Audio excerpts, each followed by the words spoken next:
Então, olá, alunos do sexto ano. Estamos iniciando o nosso primeiro conteúdo.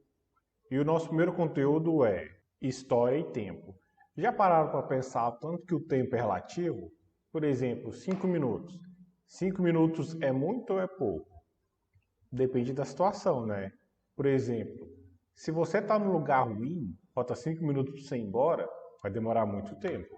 Se você está num lugar bom, faltando 5 minutos para você ir embora, vai passar muito rápido. Não só 5 minutos, mas horas. Por exemplo, quando você está jogando, vendo filme, série, anime, fazendo algo que você se diverte, algo que te alegra. Uma hora passa muito rápido. Mas quando você está num lugar ruim, por exemplo, você vai num lugar, num evento obrigado, e, e o clima lá está muito ruim. Uma hora vai ser uma eternidade. Então o tempo é relativo. Mas esse é o primeiro conteúdo que iremos trabalhar. História. Vocês já pararam para pensar o que a história estuda?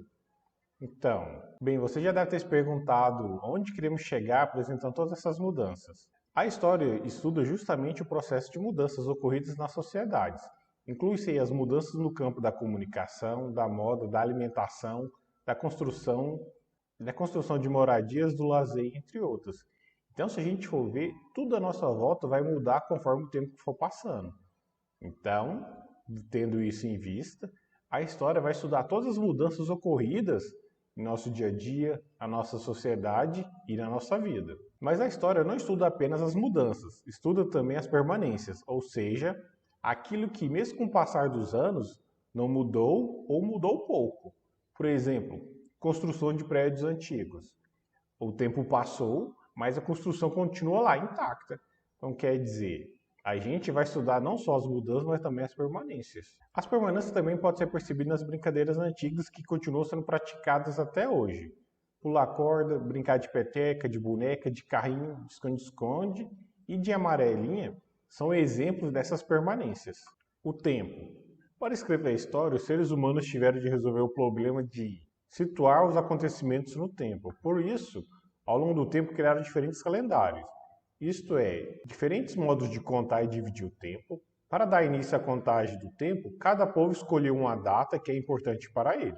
Os judeus, por exemplo, começaram a contar o tempo a partir da criação do mundo, que para eles se deu no ano 3760 antes do nascimento de Cristo. Já os muçulmanos contam o tempo a partir da ida do fundador de sua religião, Maomé, da cidade de Meca para Medina, na atual Arábia Saudita.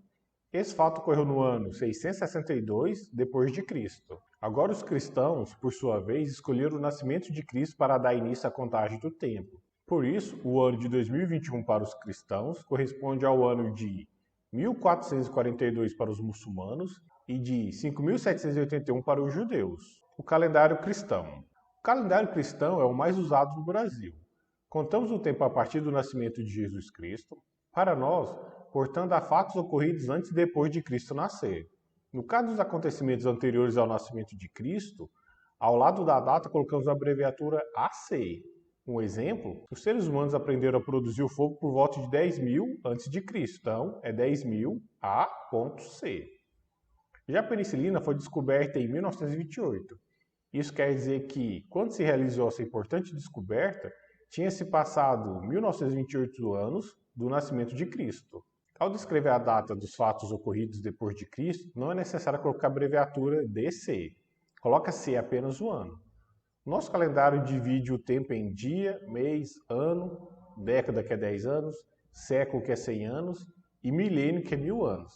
Assim, dizer que estamos em 2021 significa que já se passaram 2 milênios e 21 anos do nascimento de Cristo. O século é uma unidade de tempo muito utilizada pelos historiadores, geralmente escrito em algarismo romano, século I, século III, século XX e assim por diante. Há duas regras práticas para saber a que século pertence determinado ano. Quando o ano terminar em 00, é só eliminá-los e o número que sobrar indica o século. Exemplos: 1200, tira os dois séculos, século XII. 1900, tira os dois zeros, século XIX. Quando o ano não terminar em 00, é só eliminar os dois últimos algarismos e somar 1 ao número que sobrou e você terá o século. Exemplo: 1995. 19 mais 1, que dá 20. Então, será século XXI. É preciso observar ainda que essas regras são válidas para calcular tanto os séculos anteriores quanto os posteriores ao nascimento de Cristo. Para representar e ordenar os fatos numa sequência cronológica, utiliza-se a linha do tempo. Essa linha pode ser construída usando-se qualquer unidade de tempo, ano, década e século. Veja um exemplo de uma linha do tempo que utiliza anos. Perceba como a contagem dos anos aumenta em direção oposta a partir do ano em que Jesus nasceu. Tempo histórico. Como se vê, o tempo cronológico criado pelos seres humanos é o resultado de uma convenção, isto é, de um acordo entre eles. Mas os historiadores não se interessam apenas em situar os acontecimentos no tempo. Interessam-se também pelas mudanças e permanências que ocorrem nas sociedades humanas ao longo do tempo. Esse tempo relacionado às mudanças e permanências na trajetória dos seres humanos na Terra é chamado de tempo histórico. Mas atenção! As mudanças não ocorrem do mesmo jeito e nem no mesmo ritmo em todo lugar. É que cada povo tem um tempo e um ritmo que lhes são próprios. Os brasileiros que habitam cidades com muitos prédios, avenidas largas e luminosas por toda parte, vivem um jeito e um ritmo muito parecido. Eles vivem o mesmo tempo histórico. Mas nem todos os habitantes do Brasil vivem do mesmo jeito e nem no mesmo ritmo. Os Caiabe, indígenas do Rio dos Peixes, no norte do Mato Grosso, por exemplo, vivem um tempo histórico diferente dos habitantes das cidades brasileiras. Observando o calendário dos Caiabe, percebe-se que eles organizam sua vida com base nos acontecimentos naturais, isto é, guiam-se pelo tempo da natureza. Fiquem agora com o calendário do povo Caiabe, que vivem no tempo da natureza.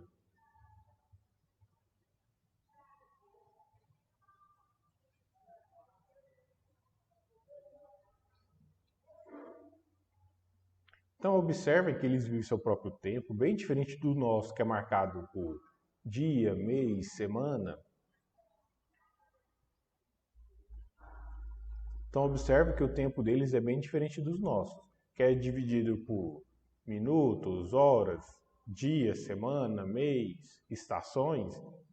Como dito anteriormente, eles vão seguindo de acordo com o próprio ritmo da natureza. A gente não se organiza pela natureza, a gente se organiza pelo nosso tempo. E já eles vão pela ordem natural. Uma periodização. Para facilitar o estudo da história, os historiadores do século XIX dividiram a longa trajetória humana sobre a Terra em 5 grandes períodos, que são pré-história, Idade Antiga, Idade Média, Idade Moderna e Idade Contemporânea. Cada mudança de uma idade para outra é marcada por uma ruptura.